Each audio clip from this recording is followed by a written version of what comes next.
রাহমাতুল্লাহি ওয়া বারাকাতুহু। আমি 6টি হাদিস বলবো। 1 নম্বর হাদিস শরীফ, قال النبي صلى الله عليه وسلم أخلص دينك فيك العمل القليل। 1 নম্বর হাদিস শরীফের অর্থ, হযরত নবী করিম সাল্লাল্লাহু আলাইহি ওয়াসাল্লাম ফরমায়াছেন, তোমার ঈমানকে খাঁটি করো, অল্প আমলি নাজাতের জন্য শ্রেষ্ঠ হইবে।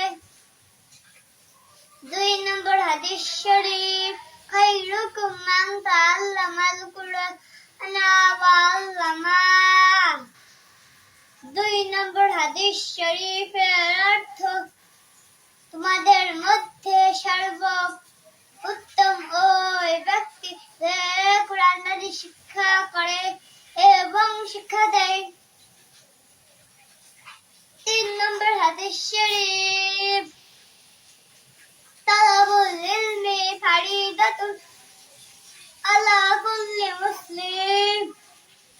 3 নম্বর হাদিস শরীফের অর্থ, দিলে ইলম তলব করা প্রত্যেক মুসলমানের উপর ফরজ।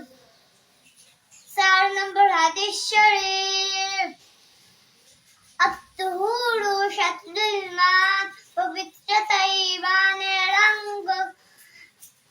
5 নম্বর হাদিস শরীফ, মিফতাহুল জান্নাতিস সালাহ নামাজ বেহেশতের চাবি।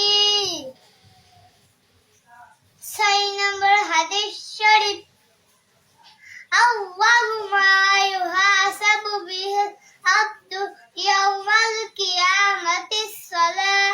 কিয়ামতের দিন সর্বপ্রথম নামাজেরই হিসাব হইবে। আসসালামু আলাইকুম ওয়া রাহমাতুল্লাহি ওয়া বারাকাতুহু।